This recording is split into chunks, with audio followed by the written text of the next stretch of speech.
Bonjour, aujourd'hui recette sur le crémeux fruit de la passion, très pratique pour remplir vos fonds de tarte. On commence tout de suite, c'est parti! On commence donc par présenter les ingrédients. On va avoir besoin de 2 œufs entiers, une feuille de gélatine qu'on va venir faire tremper dans un peu d'eau froide, du sucre, 130 g, de la purée fruit de la passion, environ 140 g, 150 g de beurre, et 2 fruits de la passion.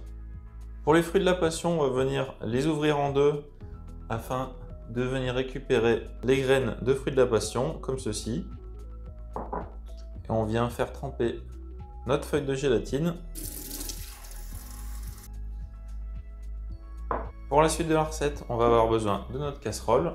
On vient mettre le sucre, les graines de fruits de la passion,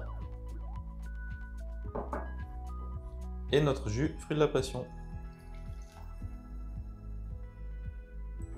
Et on va mettre ça en cuisson tout de suite.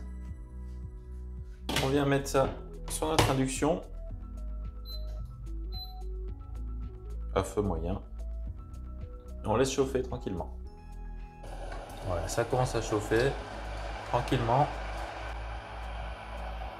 Et dès que ça va commencer à frémir, on va aller ajouter nos œufs entiers.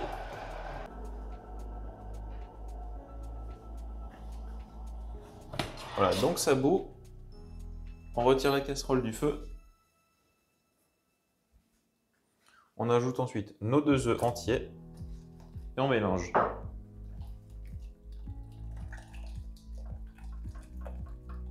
Une fois que c'est mélangé, on remet sur le feu et on retire dès la première ébullition. Bien sûr, on continue de mélanger énergiquement pour éviter que ça colle au fond de la casserole. Et dès que le mélange va commencer à épaissir, on va retirer ça du feu.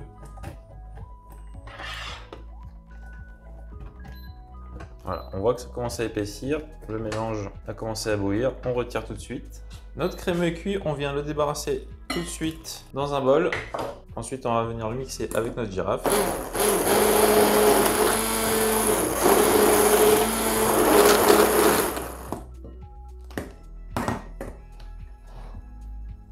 On va venir ajouter la feuille de gélatine qu'on a mis à tremper tout à l'heure.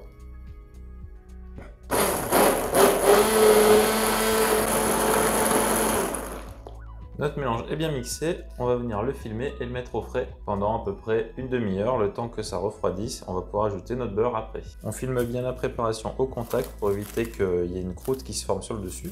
Et ça part au frigo 30 minutes. Voilà, notre mélange a refroidi. Alors pour savoir si la température est la bonne, vous mettez vos mains sur votre bol. Si c'est ni chaud ni froid, donc à peu près la température de votre corps, soit 37 degrés, on est bon, on va pouvoir venir ajouter le beurre en morceaux dans notre préparation. Et ensuite, on va monter la crème avec notre petit mixeur à main.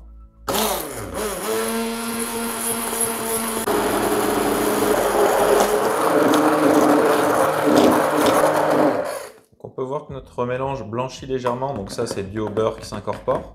Et une fois que notre appareil est lisse et qu'on n'a plus de morceaux de beurre qui restent dans notre préparation, on va pouvoir l'écouler dans nos fonds de tarte ou alors le laisser au frigo pour la pocher plus tard.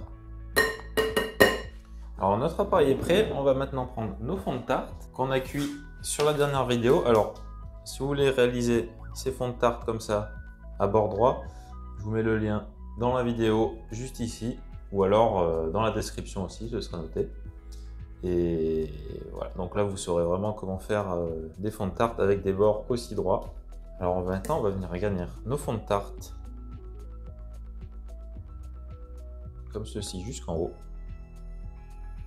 Donc là, quand l'appareil est frais, c'est extrêmement facile de garnir nos tartes et ça va se lisser tout seul.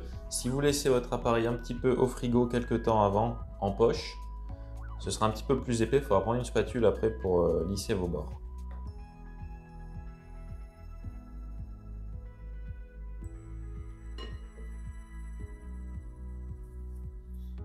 Voilà, nos fonds de tarte sont maintenant remplis. On va pouvoir aller les faire prendre au frigo pendant environ 1 heure à peu près pour faire durcir notre appareil fruit de la passion. Et on se retrouve juste après.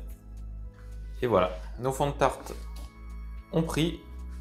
Donc là, on peut voir que ça ne bouge plus dans nos cercles.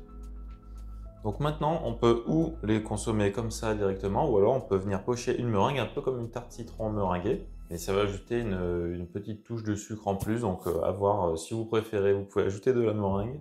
Ou alors laisser nature, c'est aussi très bon et un petit peu plus fruité, ça évite de rajouter encore du sucre par-dessus.